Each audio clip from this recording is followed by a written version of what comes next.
The apps that we can utilize for artificial intelligence continue to get better and better. Today, we're going to share with you 9 specific apps that every single real estate agent should be using right now.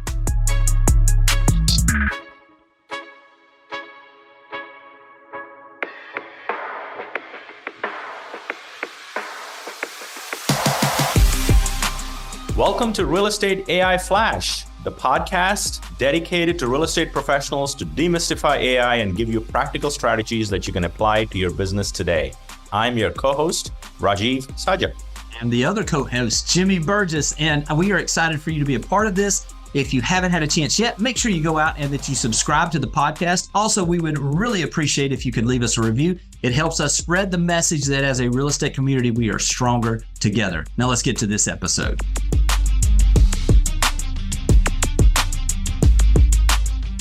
Welcome to another episode of Real Estate AI Flash. This one's going to be a good one because just like how Amex has Don't Leave Home Without It, this is like the 9 apps you need on your phone before you take it with you. 9 AI apps Jimmy and I are going to focus on. Jimmy, if you recall, we did an episode in late March and we had like 4 AI apps. And some of those made it to our 9, but we got some new ones. Stay tuned till the end because we got some really good apps that I think are going to make you more productive, which is the number one goal we have with the podcast. What's fun about this is that as this is changing so quickly, now that it's been, 5 months, 6 months now, we're pushing up on 6 months that it's been since we did the last episode. This is some fresh ideas, some fresh perspective. And I think with AI, if you're still doing what you were doing 6 months ago, you're probably behind. So we're going to bring you up to speed, get you some of the new features on some of them that we're still using. But this is going to be good stuff. So let's go ahead and just roll right in. I'm going to go ahead and get started with the first one, if that's okay, Rajeev. We'll go into virtual staging AI. And this is what we're going to do with this basically is understand as a real estate agent, there's a few things. We know that the ability to have high quality photos that are catching is one of the most critical things we can do from a marketing perspective, from a listing agent side specifically. And what virtual staging does is it gives us the ability to have a couple of things. I know you've tested this with some things in your house, and I'll let you share that in a minute. But a couple of things that it does is if you got a vacant house and you want to put some pictures out there, you have the ability to go in and just for a few dollars, it will add furnishings and really design the space in a way that someone can see themselves living there. A number of other things. It has the ability to declutter if there's something that is on the counters or whatever. It gives you the ability to take some photographs and actually have some better lighting than maybe you have on the photos that you take.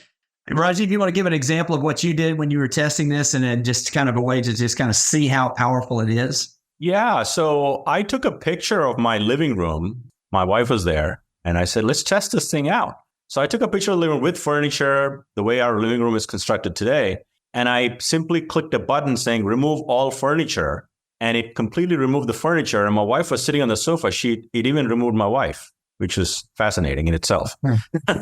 And then I asked it to do a theme of a fill in with furniture. And it gave me a picture of my living room that I reimagined, and all within a few seconds. And that's what I loved about this app. And for those of you that are wondering, we're going to put links to all of the 9 apps along with a walkthrough video in the show notes that you want to definitely refer to as we're talking through it. So don't worry about getting the links and start Googling those links, and we're going to have it for you in the show notes. And all but I believe one of these, there's a free version for all of this. And so from that standpoint, we want to make sure that we gave you affordable options as well and things that you can test out and try.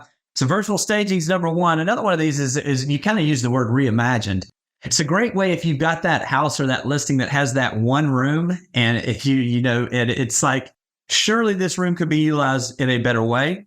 This gives you the ability to give that opportunity for people to visually see what that can possibly look at. So let's roll right into your number one, or it would be number 2 in this list, but your number one, if you don't mind, Rajeev, let's head on into number 2. Yeah. So my second one on the list of 9 is Perplexity. Perplexity is the unicorn for search. And what it really does well, Jimmy, is it's an AI answer engine. Like we currently go to Google and I type in, what are the top 3, we were just talking about what are the new features of a certain app. Yeah. And you get like 9 blue links on Google. But if I ask Perplexity, it's going to give me in a conversational style with citing sources. So I've pretty much moved to Perplexity away from Google for a while now. And Perplexity I'd be hard pressed to not say that that's my number one mobile AI app. And I use it literally every day, just like most people use Google every day. So we recommend you download it. Again, to Jimmy's point, there's a free version. I've subscribed to the pro version. It's not for this episode. Maybe we'll do a deep dive on some of these apps eventually. And I'll tell you why you may want to consider it. But as far as real estate agents are concerned, use the basic stuff, free Perplexity, and it will revolutionize your use of search on the internet. Yeah. And one thing I like about it, and especially from an agent's perspective, is instead of, like you say, linking you to another article, if you ask a specific question and then you have to go through the article and find the answer to the question you were looking for, this actually takes and grabs the article, but then answers your question from the article without you having to go do additional search. So Perplexity is great. Let's roll right into number 3, if you don't mind, Rajeev. Yeah, the next 3 are really other large language models. I know we're going to get to our favorite towards the end and some of the things you could do with that app, but I want to talk about Google. So if you think about Google as in Gemini, so if you download the Google app, Google, and you'll notice it in the video demo that is in the show notes, there's a tab at the top. If you click on it, it's like a star. It becomes Gemini. And it's literally stuff that you can ask it, similar to what you ask for ChatGPT. And what I like about this, Jimmy, is in some cases, some people are tied to the Google ecosystem with Google Docs, email, and Google Drive. And you can simply export it with a click of a button into your ecosystem. So if you're in love with the Google ecosystem, like many of us are, keeping that on your phone to have a second opinion, which is always good to have a second opinion because all of these are, I heard an analogy that all of these large language models are like golden retrievers. They want to please you, so which means you don't push the envelope to make them better. So always kind of comparing things. And that's where Google is awesome with the Gemini updates as well. Yeah. Or as my wife would say, instead of golden retriever, a Jimmy. Yeah, that's what I'm going to do. Yeah, there you go. Yeah, that's it. Yeah. All right. So we're looking at Google. What were the other 2 that were? The other 2, the second one is Microsoft's Copilot. Same thing, the ecosystem Microsoft and Copilot. What I love about this is it is tied to the internet, just like the Google one is. And ChatGPT knowledge cutoff, we all know, is like, I think, October or December 2023. But Copilot is tied with Microsoft Bing, and it is also a ChatGPT experience. And so Copilot is great like that to keep it. And what I do with these 3 apps along with ChatGPT is when I'm trying to ask it to write something, I post it on all 4. And you'll be surprised the results coming from different large language models. And if you need to do a good job on version 1, you might want to try it on a couple of things before you come and land on something. So that's Copilot. And the last one is Claude. And Claude is from Anthropic. These 4 are the major large language models that are public for public consumption. ChatGPT, we're going to get to that in a little bit. But Google, Gemini, Copilot from Microsoft, and Anthropic Claude, all of them are available on iOS. I know majority of our listeners are iOS users, but there's like 2 or 3 rabid Android users that listen to our podcast. Yeah. All of these apps are available on both platforms. So those are 3, 4, and 5. Jim. Okay, great. Yeah, let me roll right into the next one, which is captions. And look, we've talked about captions before, but I want to give you a couple of updates. Number 1 is that they now have the ability through their AI edit program to where you can just upload raw video and it will actually do the editing for you. Now, one of the things I would say is this takes out the ums, it takes out some of the pauses, it really formats it in a way. It does some automatic in and out where you are really rotating some of this to capture some of those things. Obviously, you can tell by the name initially, this was captioned, so it does still provide, voice to text with the caption portion. One thing that we've talked about in the past that has just continued to be enhanced is when they first started with the AI eye contact, which is basically where if you're looking off screen, it will roll your eyes where you're looking right in the camera. That is just continuing to get better and better. The other side of that is they had that ability initially where they started where you could do it in a number of different languages. They've added an additional languages. I think when we talked about this in March, it was like 24 to 25 languages. Now it's 30 languages that they have available. And so it just continues to get better and better. What I do love about something like captions in particular is when you see something that was groundbreaking initially that continues to evolve and get better and continues to add layers, it's hard to not enjoy utilizing that because you have to have confidence that if you're utilizing captions, odds are they're going to continue to get better and better, and you're not going to have to switch at some point, possibly, maybe to another thing. But as I've seen, my use of captions just continues to get better and better.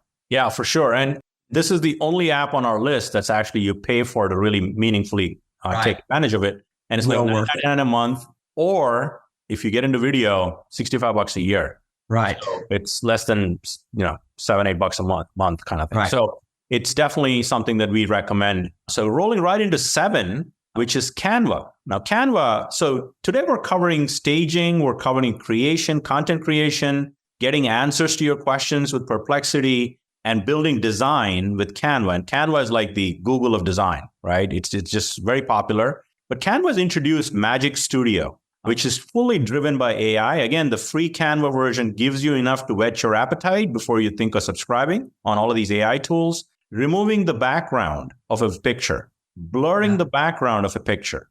All of those things are AI tools that are available for you. Before we got on this episode, I went to Canva and I said, create a Philadelphia skyline in the fall social media post. And it pulled a social media post all from AI with a picture that was way more realistic than potentially DALL-E or the other image generation tools. So Canva's come to the game. They already had a great design tool. And now AI is weaving into all fabrics of design. So Canva is just got better. It's really good. That's great. Yeah. What do we got next, Rajeev? Yeah, and so again, we're going to tease you with Microsoft Designer, which is really Microsoft's version of a design. I don't think they're at the Canva level yet. In the video, in the show notes, I demo Designer for you. So just keep an eye on Designer. But if you had to pick one, we'd pick Canva. So that's the 7 and 8. So that brings us to drum roll time, Jimmy. Listen, app number 9. How could we not have a list with this for your favorite app other than ChatGPT? Now, let's be real. This is something that is where it all began. And as we're seeing, this continues to get better and better. I want to encourage you. I know if you've been listening to podcasts at all, you know this, but what's wonderful about Rajeev is he is constantly providing agents with very actionable tools inside of ChatGPT. So I'd encourage you to go to the Explore GPTs. Check out under Rajeev Sajja, his name. You'll see all of those custom GPTs that he's put together. But ChatGPT just seems to get better and better and better as we go along. How would you like to add to that, Rajeev? Because I know you've got some thoughts on this as well. No, great points. All great points. I think that when we did the last episode, Jimmy, of the 4 apps, we were in plugin world. Now it's all custom GPT world. And free ChatGPT users have access to public GPTs, as you alluded to, the Explore GPTs. And GPT launched GPT-4o Mini. So if you go into your dropdown, you have GPT-4o for complex tasks, GPT-4o for simple tasks because of the speed and response time. So ChatGPT just gets better and better, just like most of the apps we've covered. So if you come back to us 6 months from now, our list of 9, some will be there, but some might not be there. So what's crazy when I'm thinking back is you were just, when you mentioned that, we were talking, we're talking about 4.5 months ago. And how ChatGPT has already evolved in this way to all of the advancements it's had 4.5 months. I cannot even fathom where we are at the end of this year. So look, this is our list. What we'd love for you to do is to send us an email. Let us know if there are certain apps that we've missed that you love. Also, make sure if you're seeing this on YouTube, comment down below what those apps are so that we can immediately get that information. And make sure that you're subscribing to this channel. Also, if you're listening to the podcast, make sure you're subscribing to the podcast. But if you're watching this on YouTube, make sure you're subscribing to the YouTube channel as well. It helps us spread the message that we're all stronger together. So thanks for watching, everybody. We'll see you next week. This podcast has been produced by TSC Studios. Music is courtesy of Soundstripe. Audio and video editing is provided by Noah Escobar. Graphic design by Melinda McKnight. And special thanks to Jordan Wilson of Your Everyday AI for the inspiration and expertise.